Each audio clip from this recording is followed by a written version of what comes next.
Hello दोस्तों, आज हम 6 क्लास का एनसीईआरटी का तीसरा चैप्टर लेकर आए हैं, आरंभिक नगर। चलिए हम पढ़ते हैं। पार्ट 3 हो जाएगा,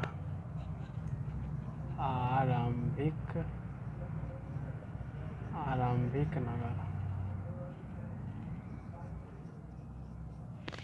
देखिए दोस्तों कि आरंभिक नगर में क्या क्या पढ़ना है हमें।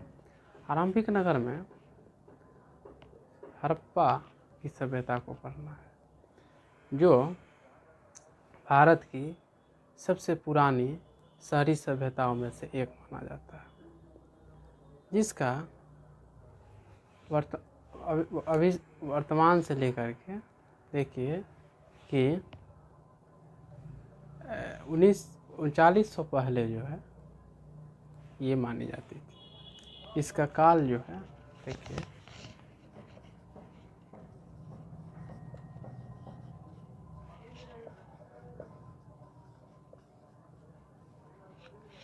इसका ऐसे काल जो है वो है 2500 से 1700 BC, लेकिन एनसीईआरटी में 3900 पहले की माने जाती है।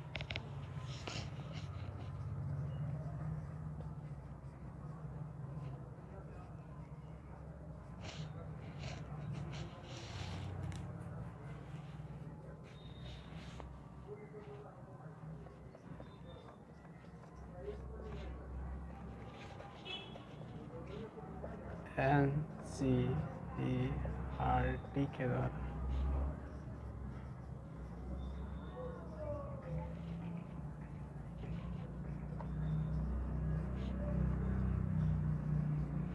उनचालीस सौ साल पहले की मानी जाती है। तब देखिए कि आरंभिक नगर में जो बताया जाता है कि 150 साल पहले जब पश्चिमी बंगाल में पश्चिमी पंजाब में यानी कि मैप में देखिए तो हम बता देते हैं।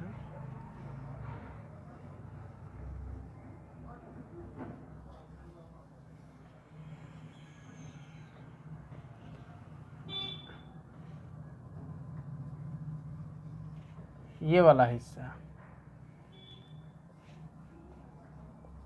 जो पहले पश्चिमी पंजाब हुआ करता था, जो वर्तमान में पाक में आता है,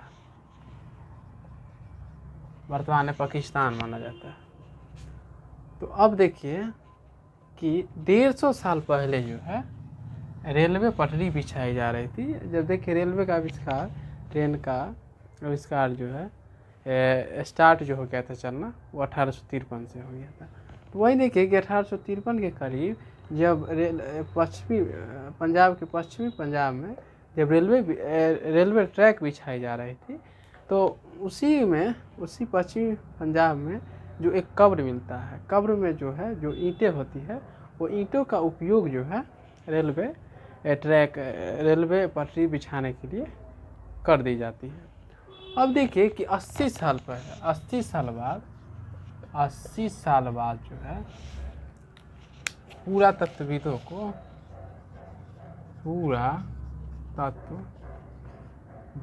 को पता चलती है, तो इसकी खुदाई करते हैं।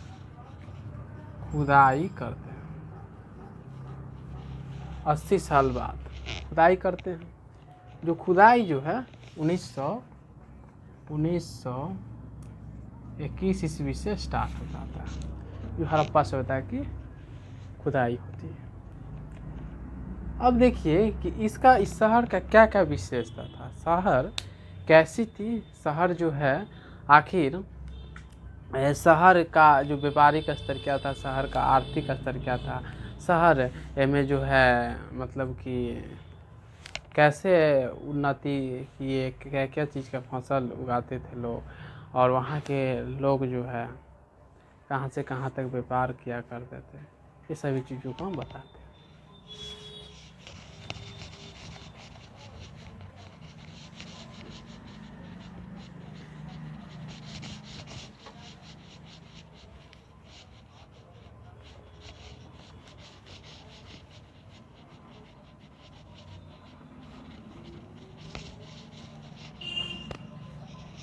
अब चलिए चलते हैं दोस्तों कि हड़प्पा सभ्यता का नगर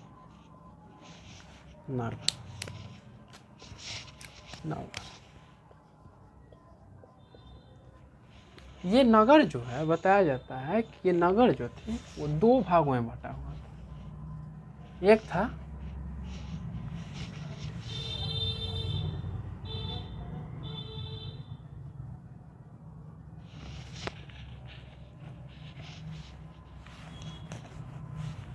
था निचला, जो उत्तर से पश्चिम था, उत्तर से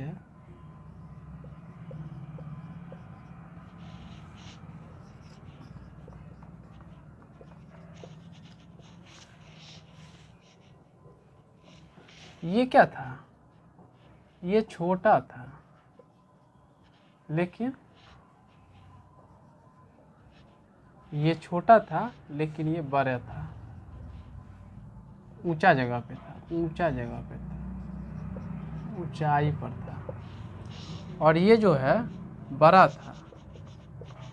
विस्तार की बात करें तो इसका विस्तार जो है बड़ा रहता है, लेकिन इसे निचला शहर माना जाता है। ये नीचे पड़ता था, निचला शहर माना जाता है। और ये ऊंचा होने के कारण इसे दुर्ग भी कहते हैं, नागर दुर्ग नाम दिया गया। और इसे निचला शहर नाम दिया गया,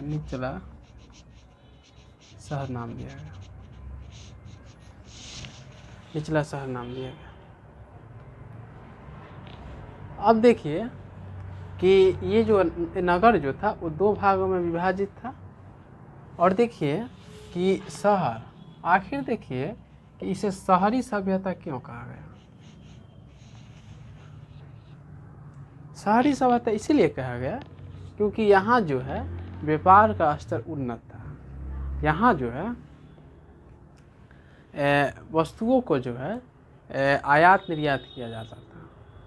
यहाँ की जो है सड़कों जो है क्या है कि एक जो है मतलब कि समकोण पे काटती हुई एक महत्वपूर्ण शहर हुआ करती थी। यहाँ के नालियाँ ढकी हुई होती थी। यहाँ जो है इकोनॉमिक्स से पढ़े होंगे, प्राथमिक स्तर, द्वितीयक स्तर, तृतीयक स्तर। तो यहाँ जो है वस्तु को उगाया भी जाता था और उगा करके उसे व्यापार भी किया जाता था, यानी कि तीसरा स्तर का भी, तृतीय स्तर का भी काम किया करता था। इसीलिए इसे शहरी माना गया। अब देखिए नागर दुर्ग कहा गया। और ये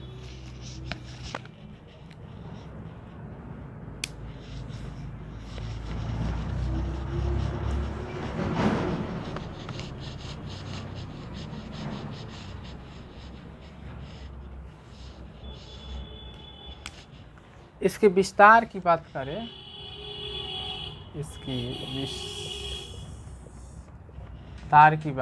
तो देख लीजिए उत्तर, दक्षिण,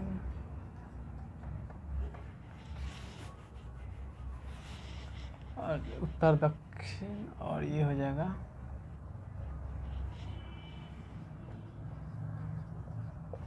पश्चिम, और ये पूरब हो जाएगा। तो अब देखिए कि उत्तर में जो था वो कश्मीर से है। उत्तर में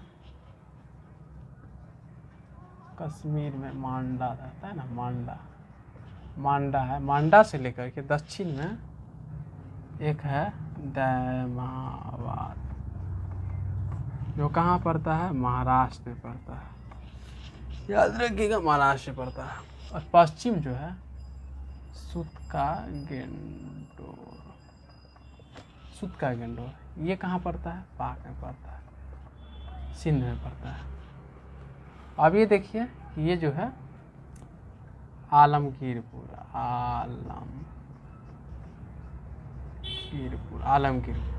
ये क्या है, यूपी में पड़ता है।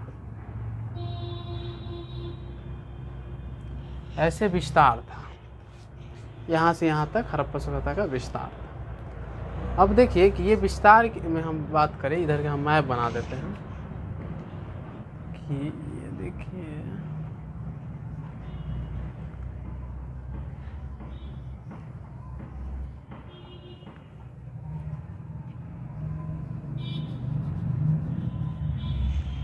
मैप ठीक से नहीं बना है।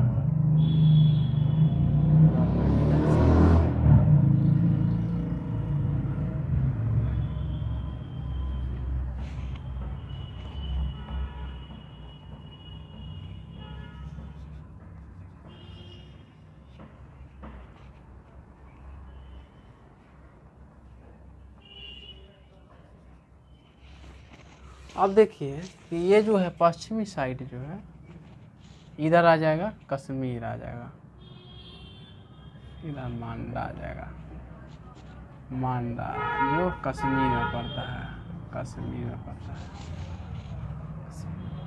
अब देखिए कि इधर जो हो जाएगा ये इधर ये एरिया जो है सिंध में पड़ता है, ये आ जाएगा सुत का गेंडोर, सुत का गेंडोर हो जाएगा। अब देखिए कि ये गुजरात में जो है, गुजरात में क्या क्या चीज़ पाया गया है, लोथल, उसके बाद है सोतका को, सोतका को, सोतका को, ये सब पाया गया है। अब देखिए कि एक चलिए ठीक है दोस्तों, फिर हम दूसरा पार्ट 2 वीडियो लेकर आए हैं, वही हड़प्पा सभ्यता का। देखिए कि सुतका गेंडोर, चनहुद्रो, लोथल, सुतका को। अब देखिए कि राजस्थान इधर आ जाएगा, राजस्थान में जो है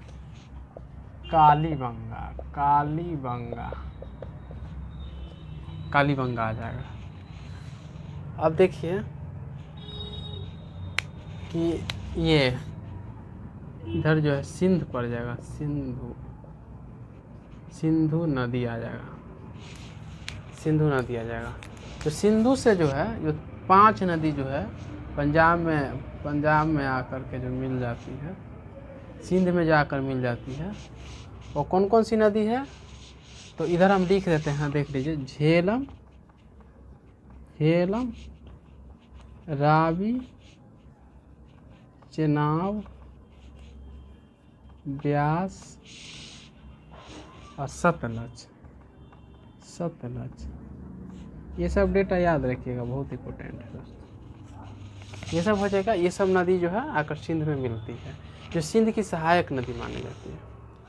अब चलिए कि ये सारी जगहों का क्या क्या महत्व है, क्या क्या ये दिया हुआ है, ये हम बताते हैं।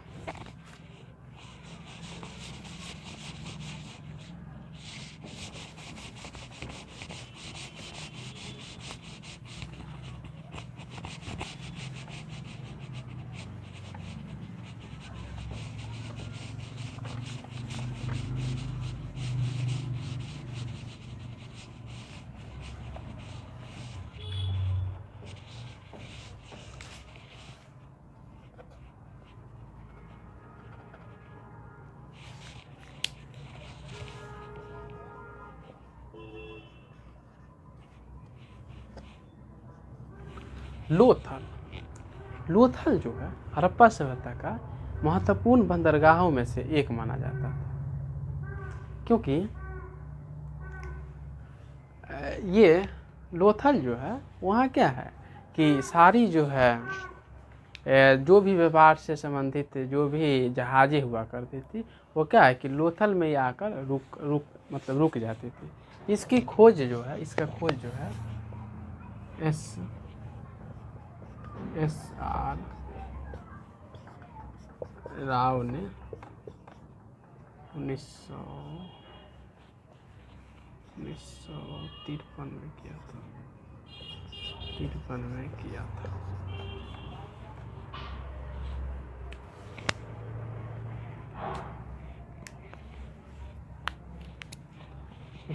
में किया था। लोथल जो है क्या है, महत्वपूर्ण बंदरगाह माना जाता है, बंदरगाह माना जाता है। लोथल क्या है कि एक महत्वपूर्ण बंदरगाह माना जाता है। अब देखिए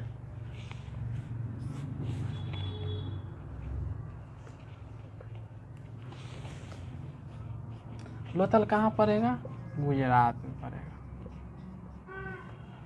लोथल से ही जो है गुजरात में एक दाढ़ी वाला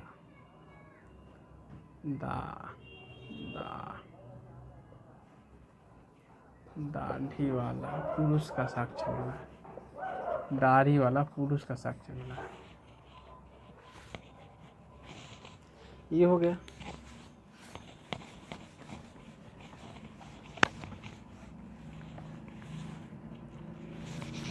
एक मिनट दोस्तों,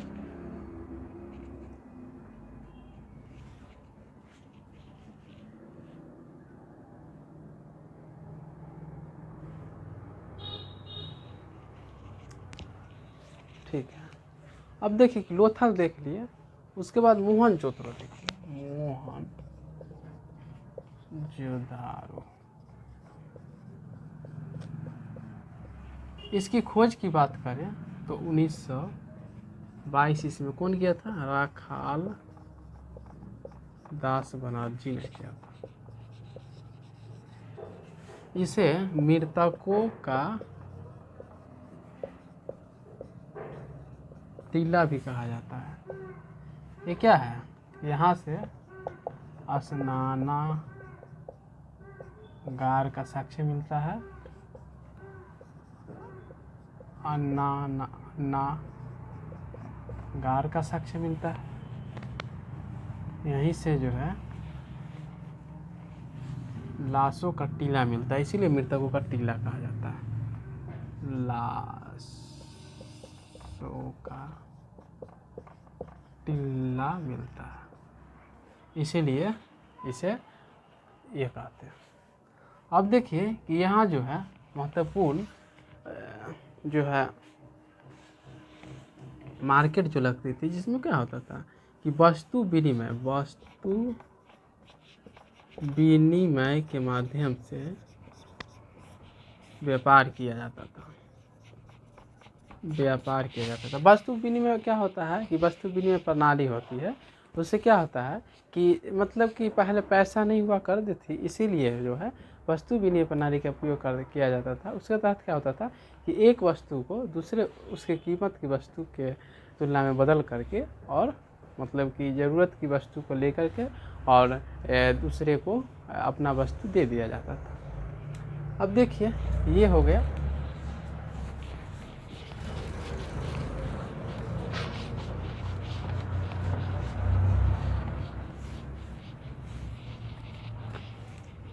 इसके बाद देख लीजिए कि कालीबंगा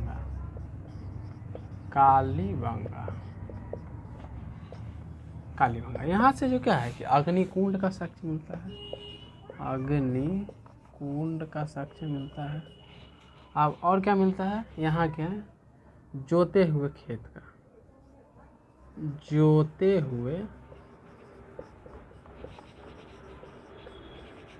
का साक्ष्य मिलता है। जोते हुए खेत का साक्ष्य मिलता है। और देखिए कि कालीबंगा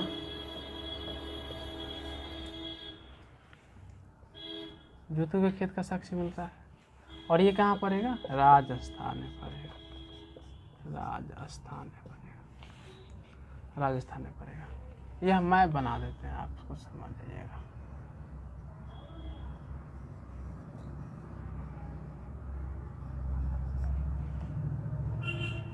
यहाँ बना दिया, कोई दिक्कत नहीं। ये जो राजस्थान जो है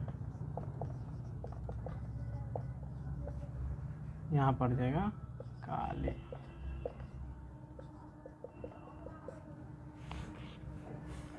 ये देखिए हो गया। और कालीबंगा से क्या चीज़ों का महत्व मिला है? यहाँ जो है अग्निकुंड का साक्ष्य मिलता है, जोते हुए खेत का साक्ष्य मिलता है। ये राजस्थान में पड़ता है। और देखिए कि भारत की उत्तरी साइड में पड़ता है।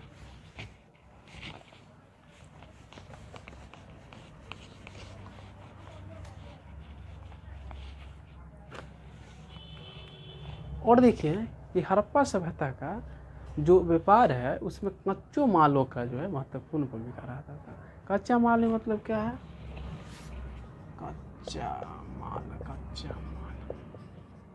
कच्चा माल में क्या क्या आ जाएगा?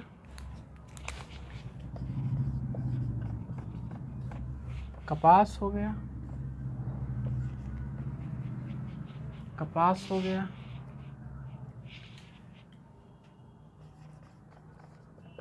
कृषि में क्या होता है, अनाज जो होता था, अनाज भी हुआ करता था। और उसके बाद क्या हो गया कि कच्चा माल में क्या आ जाएगा, कपास हो जाएगा और लकड़ी।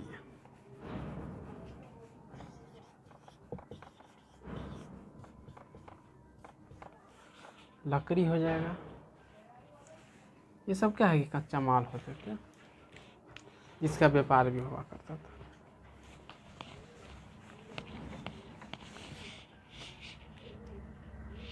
इसका व्यापार जो है, व्यापार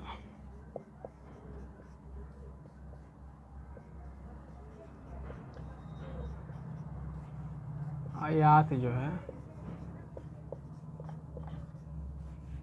ईरान, मिस्र, मेसोपोटामिया आदि से मिला।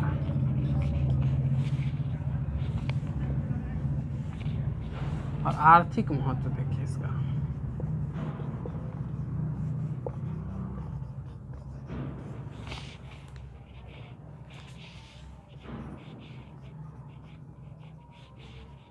व्यापार जो था उन्नत अवस्था में था,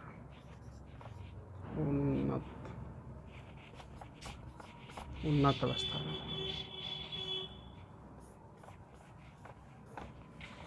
ये हो गया।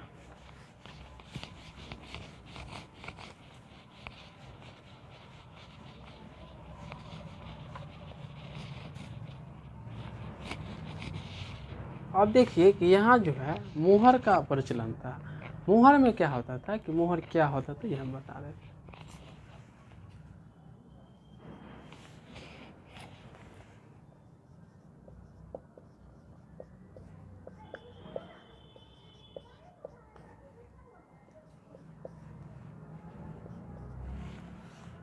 मुहर होता था,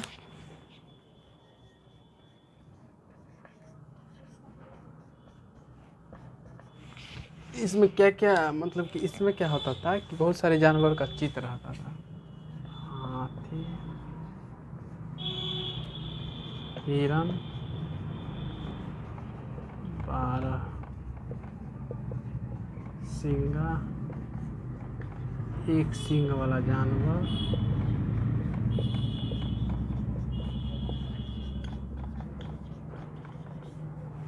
चित्र होता था। मुहर जो है व्यापार के लिए महत्वपूर्ण होता था, व्यापार के लिए उपयोग किया जाता था। व्यापार में कैसे उपयोग किया जाता था, जैसे ये देखिए कि ये अगर माल है, इसमें माल भरा हुआ है, तो अब देखिए इस पर क्या होता था कि गीली मिट्टी को जो है, गीली मिट्टी को पोत करके, और ये मुहर होता था, ये मुहर जो है, मुहर का इसमें छाप उगाया जाता था।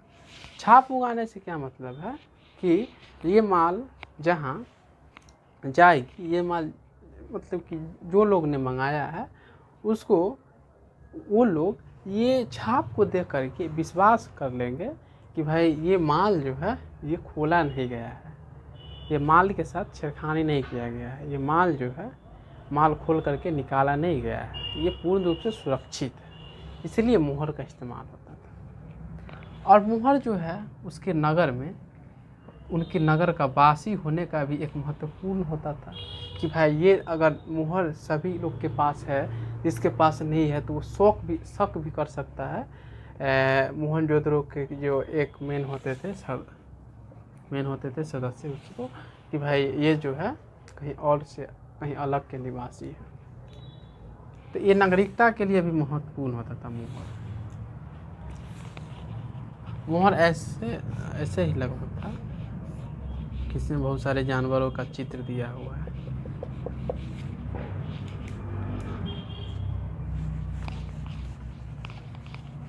अब चलिए मुहर हो गया, और इसमें मन का बात किया गया है, मानके का बात किया गया है। बाट का बात किया गया है। बाट क्या होता था कि जैसे अभी सामान लेते हैं तो अभी जो है क्या है कि डिजिटल आ गया है, तो अभी क्या है कि अभी कंप्यूटर सिस्टम आ गया है कि मतलब उस पर मीटर की तरह दिखाएगा कि इतना किलो इतना ग्राम। लेकिन इससे पहले की दुनिया में जाइए, इससे पहले थोड़ा लगभग 6-7 साल पहले जाइए तो देखिएगा कि क्या होता था कि किलो बटखारा हुआ करता था, 1 केजी 100 ग्राम 50 ग्राम 5 केजी का होता था। लेकिन देखिए तो हड़प्पा सभ्यता में क्या होता था कि बाट होता था, वही जैसे कोई कीमत कोई चीज़ लिए तो उसको वेट करने के लिए होता था, वजन करने के लिए होता था। अब वहाँ जो है वजन जो है 16 की माप में होता था, 16, 32, 64, 128। और अभी हम लोग क्या होते हैं कि मान लीजिए 1 केजी लिए, 2 केजी लिए, 3 केजी लिए, 4 केजी लिए, तो ऐसा आता है। लेकिन ऐसे नहीं, यहाँ अगर आपको इसके माप में लेना होगा, नहीं तो लीजिए तो 16 केजी लीजिए, नहीं तो 32 केजी लीजिए, नहीं तो 64 लीजिए, नहीं तो 28 लीजिए। ऐसे 16 की माप में होता था। ये हो गया।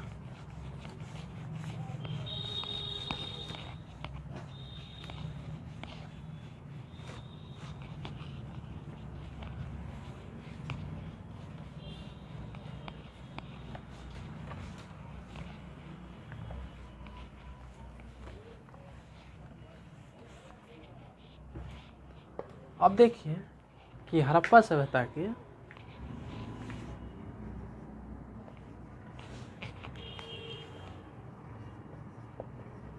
हड़प्पा नगर की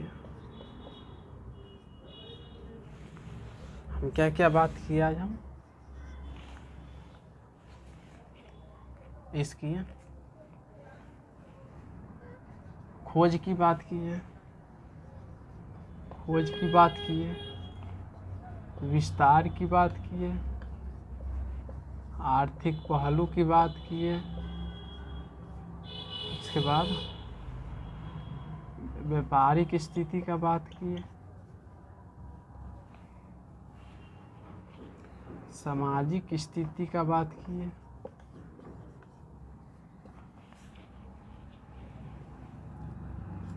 कृषि का बात की है, कृषि में कपास कच्चे माल का उपयोग होता था। ऐसे आम फसल भी उपजाया जाता था, जैसे तिलहन हो, दलहन हो, गेहूँ जौ, यहाँ भी उपजाया गया है। इसका बात की है।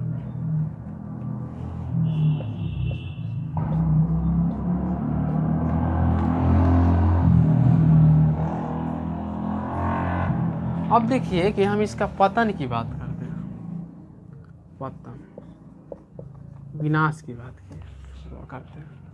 अब देखिए कि इसका विनाश जो है कैसे हुआ। बहुत सारे वैज्ञानिक लोग बहुत विचार देते हैं। इसका पतन में बाढ़ का बात करते हैं, भूकंप की बात किया जाता है, अकाल की बात किया जाता है, अकाल की बात किया जाता है, सिंधु नदी का परिवर्तन की बात किया जाता है, सिंधु नदी की दिशा मुड़ने की बात किया जाता है। अब देखिए कि बहुत सारे वैज्ञानिक बताते हैं कि जिस क्षेत्र में कृषि होती थी, जिस क्षेत्र में क्या आगे कृषि हुआ करता था, अब देखिए कि जिस क्षेत्र में कृषि हुआ करता था, अब वह क्षेत्र में अगर बाढ़ आ जाएगा, अभी रियलाइज करिए आप वर्तमान से कि जिस क्षेत्र में, जैसे देखिए कि बिहार में क्या है कि बहुत सारा क्षेत्र में जो है, ये थोड़ा ये देखिए कि बिहार में बहुत सारा क्षेत्र जो है, जैसे उत्तरी साइड में जो है क्या है कि हर साल जो है बाढ़ आ जाती है। तो बाढ़ आ जाती है तो क्या होता है कि जितने भी फसल होते हैं वो क्या है कि बर्बाद हो जाती है। और वही दक्षिणी साइड में देखिए कि राजस्थान की बात, उत्तर साइड में उत्तर शुरुआत की बात करिए उधर, तो राजस्थान में देखिए कि उत्तरी साइड का हिस्सा है, लेकिन उधर क्या है कि बारिश नहीं होती है, यानी कि एक साइड पानी से डूबा हुआ है, एक साइड जो है पानी बिना बेहाल है। तो यह वही दक्षिण में जाइए तो दक्षिण में क्या है कि कोई बाढ़ नहीं आती है, उधर जो है पूरा पहाड़ ही पहाड़ है, तो उसके कारण कृषि नहीं होती। लेकिन देखिए कि उत्तर साइड में देखिए तो क्या है कि फसल जो है जब बाढ़ आती है तो बर्बाद हो जाती है। वही तरह जो है उसी तरह जो है हड़प्पा सभ्यता में क्या है कि जो क्षेत्र कृषि का था, जो क्षेत्र कृषि का था, वो क्या है कि यहाँ बाढ़ आने से, पानी ज़्यादा आने से क्या है कि फसल बर्बाद हो गई होगी, फसल बर्बाद हो गई होगी। ये जो है वैज्ञानिक का तर्क है, फसल बर्बाद हो गई होगी। और फसल नहीं होने से क्या है कि अकाल की स्थिति आ गई होगी, अकाल की स्थिति आ गई होगी। अब देखिए कि भूकंप जो है ये बताया जाता है कि हड़प्पा सभ्यता जो है शहरी सभ्यता थी, और यहाँ देखिए कि भूकंप आने से इसकी जो भी शहर की स्थिति थी, शहर की भूकंप आने से क्या होगा कि जो इमारत होगी, जो 2 मंजिला इमारत हुआ करती थी, और यहाँ क्या होता था कि हड़प्पा सभ्यता का जो क्या है कि महत्वपूर्ण बस्तियाँ हुआ करती थी, वो क्या है कि भूकंप आने से तबाह हो गई होगी, गिर गई होगी। तो ये भी बताया जाता है। अब देखिए सिंधु नदी, अब देखिए कि सिंधु नदी जो थी हड़प्पा सभ्यता में एक महत्वपूर्ण पहलू अदा कर रही थी, क्योंकि सिंधु नदी जो है फसल के लिए महत्वपूर्ण होती थी, व्यापार के लिए महत्वपूर्ण होती थी, क्योंकि सिंधु नदी के ही रास्ते से जो है विदेशों में व्यापार किया जाता था। तो सिंधु नदी की धारा मुड़ने के कारण जो है इस सभ्यता का विनाश हुआ। अब देखिए कि यहाँ आर्य आक्रमण का भी तर्क दिया जाता है कि आर्य लोग जो है आक्रमण किए और जो है यहाँ के लोगों का जो है स्थिति खराब हो गया, वो जो है माइग्रेट करने पे मजबूर हो गए, ये भी तर्क बताया जाता है। तो चलिए दोस्तों, आज हम इतना ही बताएंगे, और भी बहुत सारा क्षेत्र छूटा है, तो इससे हम एक 2 लाइनें बता देते हैं। ऐसे हम बोल ही देते हैं, जैसे हम बताए कि स्नानागार, अन्नागार। तो स्नानागार जो थी वो क्या होते थे कि हम बता देते हैं बनाकर ही। स्नानागार जो होती थी जैसे स्विमिंग पूल की तरह बात कर सकते हैं कि वर्तमान में स्विमिंग पूल हुआ करते थे। अब इसमें क्या होता था कि नहाने के लिए ये पवित्र जैसे पवित्र कोई त्यौहार होता था उसमें नहाने के लिए इस्तेमाल होता था। और इसके जो बाहर जो होती थी वो क्या होता था कि सीढ़ियाँ बनी होती थी जाने के लिए, आने के लिए सीढ़ियाँ बनी होती थी। अब इसके साइड से जो है बड़े बड़े मंजिला 2 मंजिला मकान होता था। और इसमें जो है मतलब कि लोग जो है स्नान करके अपना चेंज करते थे, और ये होता था। अब देखिए कि इसमें जो पानी जो हुआ करता था वो क्या है कि नदी से ला करके इसमें भरा जाता था, और फिर स्नान करने के बाद इसको खाली कर दिया जाता था। इसमें जो है पानी रिसे ना, इसके लिए क्या है कि लिपिस्ट करके जो है एक होता था, उसको क्या है कि उसका लेप लगाया जाता था। ये हो गया। और अन्नागार हम बता देते हैं कि अन्नागार क्या होता था। अन्नागार जो थी वो क्या होता था कि जैसे फसल जो होती थी, जो मतलब जो भी मौसम में फसल हुआ करता था, तो फसल को क्या होता था कि कुछ हिस्सों को जो है इकट्ठा करके और उसको अन्नागार में रखा जाता था। अन्नागार में इसलिए रखा जाता था कि अगर अकाल की स्थिति है, अगर मतलब कि आपातकाल की स्थिति है, तो क्या है कि ये अनाज को जो है सभी लोग इस्तेमाल कर सके, इसीलिए अन्नागार पकड़ता। अन्नागार क्या है कि मोहनजोदड़ो में मिले हैं, स्नानागार भी मोहनजोदड़ो में। चलिए दोस्तों, आज हम इतना ही बता पाएंगे, लगभग बहुत सारे हिस्सा जो है कवर हो गया होगा। तो चलिए दोस्तों, आप लोग को ये वीडियो कैसा लगा ज़रूर प्रतिक्रिया दीजिएगा। बहुत बहुत धन्यवाद।